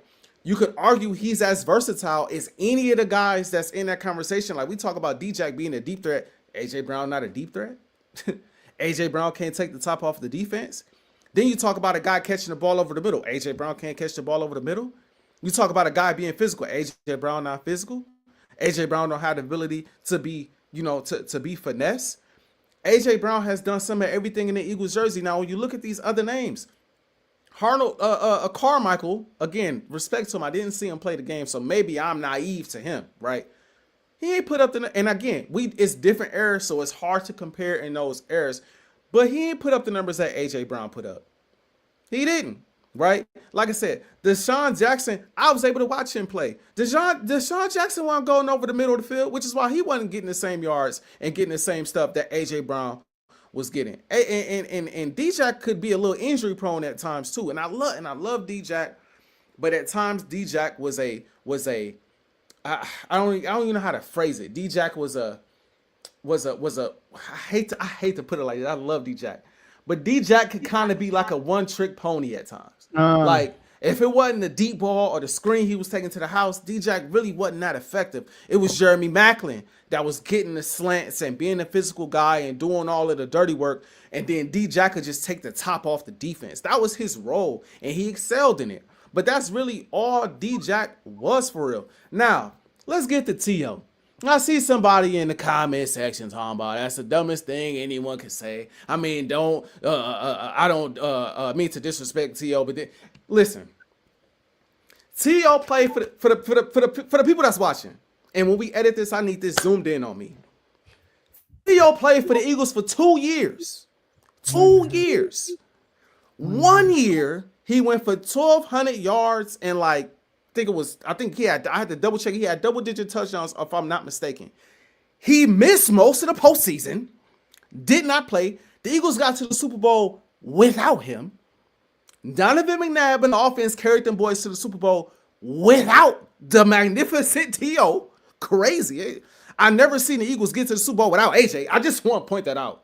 Just as great as we are, we never got to the Super Bowl without A.J. Brown. But we got there without T.O.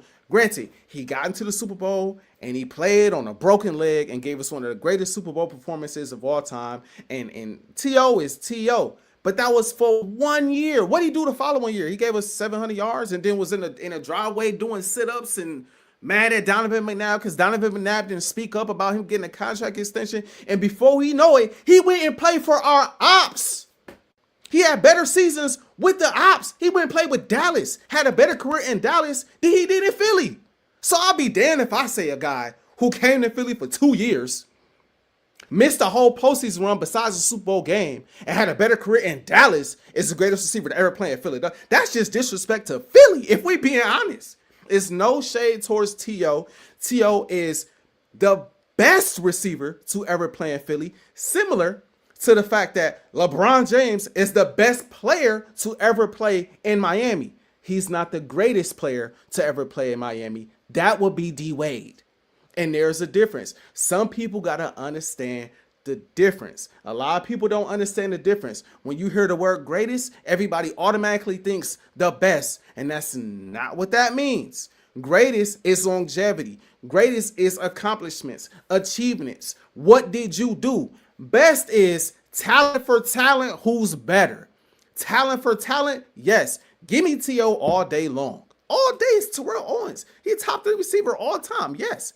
But greatness for this franchise, he had more greatness with San Fran. He had more greatness with Dallas than he did with Philadelphia. So he is not the greatest receiver to ever play for the Philadelphia Eagles. He's the best, not the greatest. And in my opinion, my humble opinion, he's the only one that I feel like really deserves a debate because he is T.O. Them other guys, they cool. Don't get me wrong. They cool. They not 1K. They not 1,400 yards. They not back to back to back to back to back to back 125 yards. They not a receiver that got us to multiple Super Bowls. The only champion amongst the guys. The only and whoever said that, I guarantee you didn't watch him play, but that's conversation for another day. Conversation for another day, right? The only one of those guys mentioned that actually hoisted a Super Bowl trophy with the Philadelphia Eagles. None of them other dudes we mentioned did it.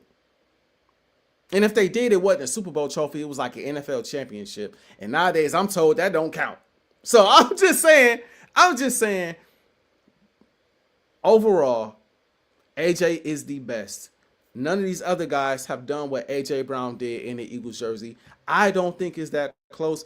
And I've listened to older Eagles reporters say the same thing. Like, as great as Carmichael was, there was another guy. I'm trying to find the name real quick if I can find it real fast. Mike Quick. Come on, bro. No disrespect. He's not AJ Brown, bro. I'm sorry. That's no. So yeah, I think AJ is overall the greatest. Maybe not the best, but he is the greatest. Hey, you took the words in my mouth when you did a Miami Heat comparison. I wrote that down. I was gonna say LeBron James is a better player than D Wade, but D Wade is the greatest Miami Heat player. But you can make but LeBron has a legit. LeBron, he probably is the greatest. You just don't consider him because he's not a Miami Heat. But he probably is the greatest on the whole time. He got more MVPs. He won 2 finals MVPs. But, I mean, I'm just saying. But he ain't win without D Wade though, so we can't do that. But right. But you get the comparison though. Yeah, some people got Kareem as second, third best player ever. But Kobe is a greater Laker. He just is. Kareem won with the Bucks. He didn't do everything with LA. You know what I mean? Magic is a greater Laker than Kareem. But is Kareem a greater player than Magic? People say yes. So it's the difference between best and greatest. And Harold Carmichael, come on, man. I know what you did. You just Googled the most yards in Eagles history, and he popped up. The man played like 15 years, went over 1,000 yards 3 times. That's it. Only hit 1,100 yards. It's a different era. You know what I mean? We can't. It's not even fair. Ask him who got the record for the most receiving yards in Philadelphia Eagles history in a single season. Oh, is it what it is? Ask him who got that record. If we want to talk numbers, the numbers argument not gonna help a lot of people. It's not. AJ got a lot of them Eagles records. I definitely agree with you, and then kudos to Kev, because I was thinking the same thing when you was when you was naming them.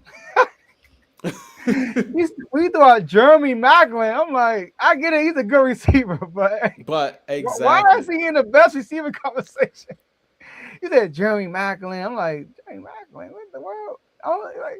Alshon Jeffries, you know what I mean? Like, don't get me wrong, they were good receivers, but they not considered the best.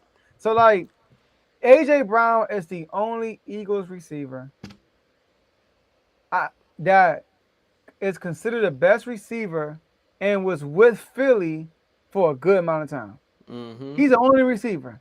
T.O. is the only other receiver that I can think of on the top of my head that was considered the best receiver in the league or in the conversation that y'all had. I don't think y'all had that outside of that AJ Brown and T.O. They are the only 3 receivers y'all had in history who are, you know what, they might be the best receiver in the league, or at least in the conversation. Right. D-Jack was never in the convo of best receiver. He was always the best deep threat.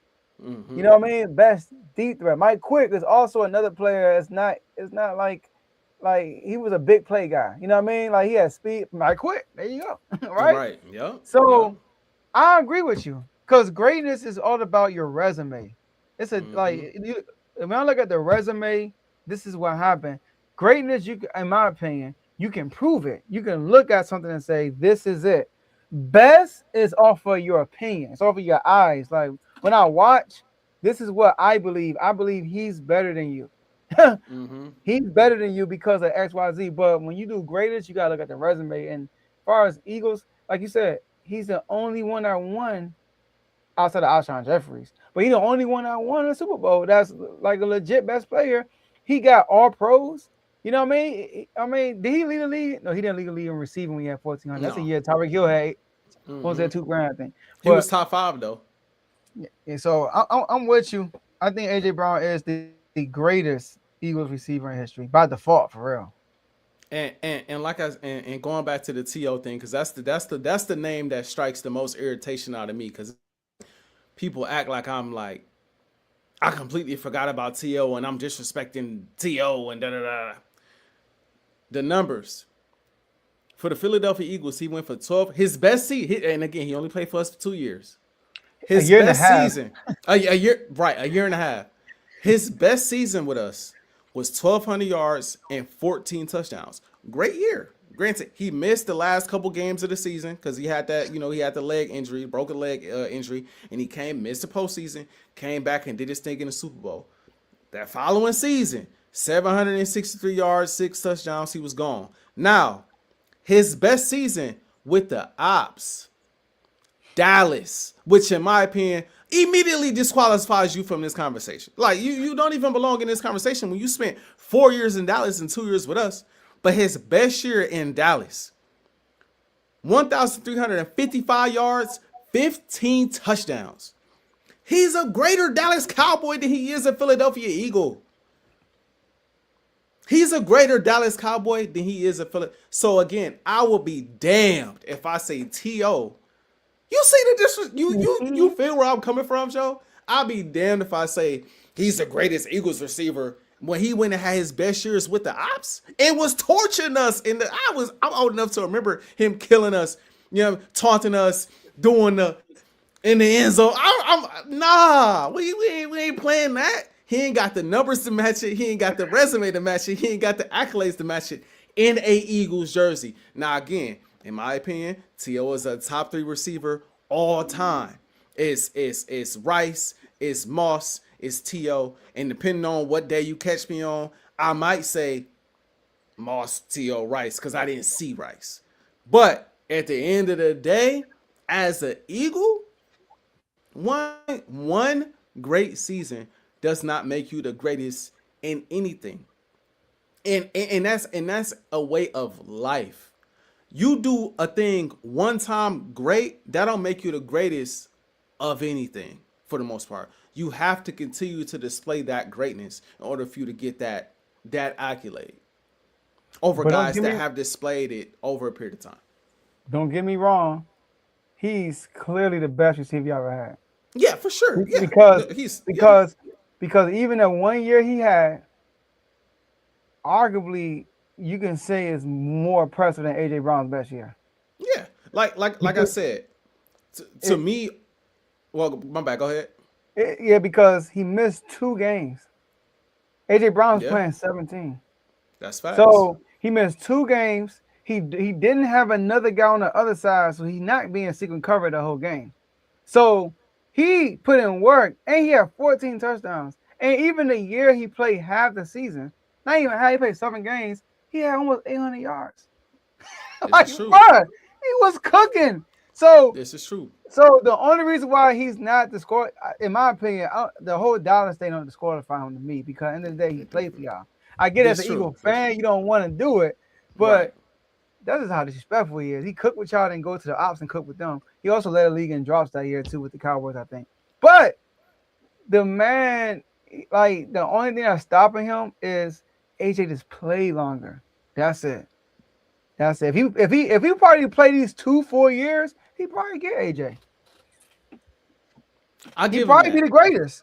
I get and again, his name alone and how great he is alone in itself, right, would automatically put him in a certain conversation if he did it for the same for 4 years or even 3. If he gave you 3 years same production, it would be the same thing. I put this comment on the screen because it's just like, respectfully, we appreciate you tuning in, but like, these be the people I be debating with. They just be kind of saying anything. Like, he did it for 4 years. What are we talking about right now? He's a 3-time All-Pro in the Philadelphia Eagles jersey. What are we? I'm lost at. I'm lost. But these are the people. I mean, come on now. But like I said, credit to T.O. Again, If you ask me who's the best receiver in Philadelphia Eagles history, it is no question, no brainer, T.O. No, If you not ask even a me, conversation. not even a conversation, because T.O. is T.O. Not even a conversation. If you I'm ask not me even who's talking the about just greatest, T.O. career. I'm talking about him as an Eagle. That's what we talking about. yeah, Him as an yeah, Eagle. yeah, Okay. just best receiver. Yeah, he's Yes. better. He is better than AJ Brown. No question about it. That's not a conversation to me. That's not a Respect. conversation. But if you ask me who's the greatest receiver in Eagles history, to me it's AJ Brown, and that is also not a conversation. To me, it's not a conversation. Given everything I just listed out, accolades, accomplishments, overall resume, none of the other receivers can truly compete with that. Yeah, he And got again, Super maybe the biggest thing, like you said, the biggest thing, his impact on winning, his impact on winning is maybe on top of the accolades and on top of the stats is maybe the biggest thing, because I could argue T.O. impacted winning quite a bit too, but I don't think any of these other receivers impacted winning the way AJ Brown has impacted winning over these last 4 years in the Eagles jersey. I mean, let's take out last year, right? Hey, we made the playoffs. And last year was rough. A lot But a lot of them blaming AJ Brown for the. shoot, I'm kind of one of them. I ain't gonna lie, but I mean, still, you know what I mean. I still give him. I still say, he puts another pressure on the defense that defenses got to worry about. And so I give AJ. I've seen us ascend with AJ Brown in ways that we was not ascending without him. He took our team to another level when he joined. So I got to give credit where it's due. Yeah. Shout out to both of y'all receivers, man. I'm not gonna lie. T.O. was like that, Mm-hmm. and AJ Brown doing his thing. So Yeah. he's the greatest. T.O.'s the best. Just know the difference. Everybody's tuning in. All Yes, right. sir. Great show. Great show. I mean, a lot of electricity today, like always. And my last words, I mean, he over here, arguing about who the greatest receivers, in his history. It's funny because when Car like going back to what Carol said, y'all legit only got two good receivers your whole career. your Two whole life. greats. Yeah. Two Yeah. great. That's it. We've had some productive guys, but we haven't had greats like that. Yeah. But I will say, when y'all get great receivers, y'all get to the bowl. So maybe you just stick to that formula. That's why you won, because you got two.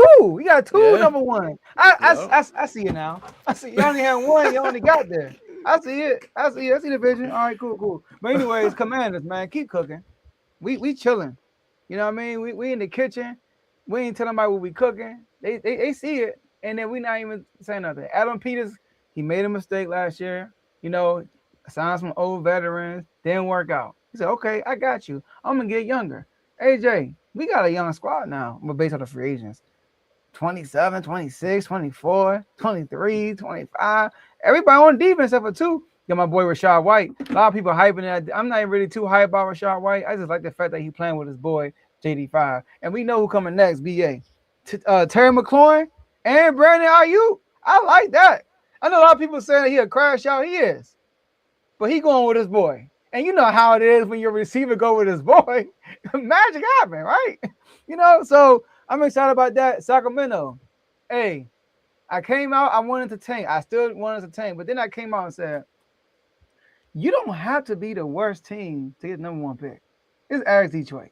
It was the worst team for like 5 years straight. Never got the number one pick. Only got K once.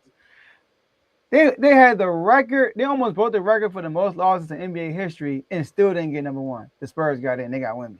So my thing is, we don't have to be the worst team. We just got to be around the conversation. Let's try to win some games. So guess what we start doing? We started winning some games. Shout out to Kev and the Mavs. Get y'all dub. Shout out to the Pacers and Ty. Get y'all dub. We starting to win games now. We got this young core starting to gel together and get some reps and starting to win some games. And you add AJ to that, not AJ, 2K, you know what I mean? You're talking about AJ, the bastard, or Peterson, then we're going to be straight. The future is bright as long as we win this lottery, and I'm banking on it. Dang, I got to depend on the lottery to get good. But those are my two teams. Shout out to the whole R2 network. Shout out to the whole R2 family. Shout out to my boy AJ. And shout out to everybody in the comment section. We appreciate everything y'all do. And shout out to everybody watching on AJ channel. AJ, floor is yours. Hey man, first things first. Of course, it's been a fun episode. It's always fun getting together with my boy JJ Joe Jordan for another episode of Unfazed. It's always fun going back and forth with debates and things of that nature. That's always fun. Appreciate everybody watching on my channel, Time Out or Full Time Out. Appreciate everybody watching on the Arts of Well channel. If you're watching, I think the highest we got was like 75. So I need y'all to like, I need y'all to subscribe, I need y'all to share if you like what you see, if you want to debate, all of that. Like, share, subscribe, retweet, wherever you see it, show us some love. We got content pumping for y'all every single week in real format and live format. Playoffs, NBA playoffs about to get going. We about to be live talking about that quite a bit. Obviously, the NFL draft is coming up, so we're going to be talking. It's a lot of stuff, good stuff coming up, man. And we might even dip into a little boxing there some way too. I know we not in the red corner, but we might have to, dip into a little bit of that too, just here and there. You know what I mean? So y'all make sure y'all tune in for that. Lakers. I don't want to be this guy, but it's pretty obvious. We are a better team without LeBron right now. It's just the facts, bro. It's just the facts. The defense look better. The offense look better. AR and Luka look like they play more free. DeAndre Ayton blocking shots, catching lobs. It just looked like we are a well-oiled machine at this point without LeBron. And as Lakers fans, that's kind of what we got to look forward to. It's no shot at LeBron. We appreciate everything you've done for the city, everything you've done for the team. You got us a championship the year we lost Kobe Bryant, and I will always have respect for you off that. Just off that. Forget the rest of the resume. Off that. That was a big time thing. I don't care nothing about the Mickey Mouse. I will always have respect for LeBron off that alone. So we appreciate him. But it is time to move on. Hopefully we can get some different rotations in the playoffs. Hopefully guys can put their egos aside. Because egos aside. Not eagles aside. Egos aside. Because if you could do that, this team could reach a different type of ceiling in the playoffs. I really believe that. But guys got to be willing to put that ego aside and sacrifice for the betterment of the team. So Lakers, keep doing what you're doing. JJ, don't be afraid to take those chances. Eagles fans, man. AJ's Birds is here, man. The first episode is out. And let me just roll y'all this intro. Give y'all our preview of what every show looks like at the start, man. So let me show y'all real quick. Give y'all a preview. 70 people in the building, man. First episode out. Let's get this on the screen real quick, Joe. Roll it for him.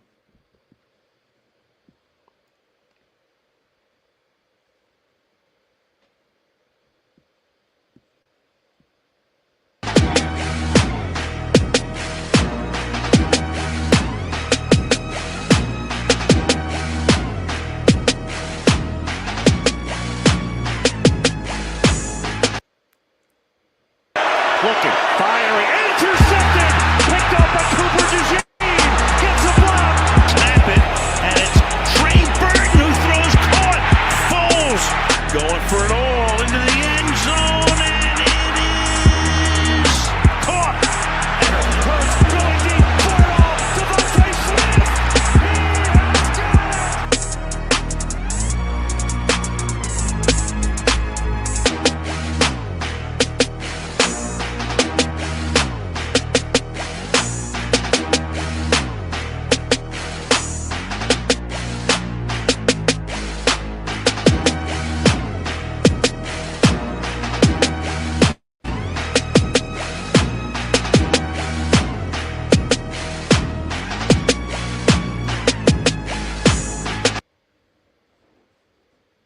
Yeah, man. So again, I'm Hold dropping. on.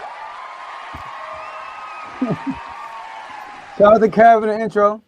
Shout out to Kevin. And he don't even know he was gonna be in the intro, but I had to throw that picture in there, us holding the fake Lombardi. You know what I'm saying? Holding the fake Lombardi because we ain't played, but it felt like we was on the field when we won that one. It just felt like it, man. So it was a great moment. But again, I'm coming with fresh Eagles content once, twice a week. Sometimes I'm going to do a live show. Sometimes I'm going to drop reels. Really depends on what's going on scheduling-wise. But I'm getting out fresh Eagles content as much as possible. Like I said, we got the NFL offseason. We got free agency. We got the draft. We got Ajae Brown trade rumors. Will a Jay Hurst extension come sometime soon? Will we get a Devontae Smith extension sometime soon? Jalen Carter extension. It's a lot of things to talk about as far as the Philadelphia Eagles are concerned. And your boy is covering it all with real news, not the fake news that you hear a lot of times coming out of Philly media. I'm coming with the real news. So y'all stay tuned. And if you're looking for the Instagram channel, it is at Ajae's Birds. Again, that's at. Matter of fact, I can put it on the what's name right now for the people. If I can find, let me see. Just for the people that want to know, at Ajae's Birds. Bang, bang. Let's get it. Let me get that out of there. There you go. If you're looking for the at, there it is right there. Follow it on Instagram, and it'll be everything you need is right there, man. If you're an Eagles fan, now even if you're a hater, I welcome you. I welcome everyone, man. So if you're an Eagles fan, if you're an Eagles hater, you're looking for Eagles news, you come to your boy. I got you covered. And I'm trying to do live games this year, not only for myself, but we gonna do some live games with Unfazed this year too. We gotta mix it both in. We couldn't do it last year because of my schedule. This year I'm thinking we're gonna be able to make that happen. So yeah, man, let's get it. We couldn't do it last year because we ain't hold up our end of the bargain. You know what I mean? Like we weren't relevant, so that's why we didn't do it last year. That's fair. I'm happy that you're doing this. You know, like at it. You know, Kev, you my dog. You and AJ, y'all are the most knowledgeable Eagle fans I know. So like I trust y'all words. We gotta say stuff. So I know that you're gonna bring the real stuff for Eagles Nation. And we're gonna be watching too, because we gotta know what's going on.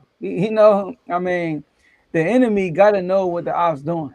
And that's the only way we can get into the building and take everything y'all got. You know what I mean? So that's the only way we can do that. So I'm gonna be tuned in, and I hope all y'all tune in, watching. Make sure y'all like, subscribe to his YouTube channel, and like when you're watching, leave a comment. Leave a fire emoji, ask a question. He's very interactive too. So like you ask a question, he will respond to your comments. But definitely, you an Eagles fan, put your notification bell on his YouTube channel and make sure you stay alert. Yes, sir. Yes, sir. Like usual, Joe, man, I'm feeling unfazed. Unfazed.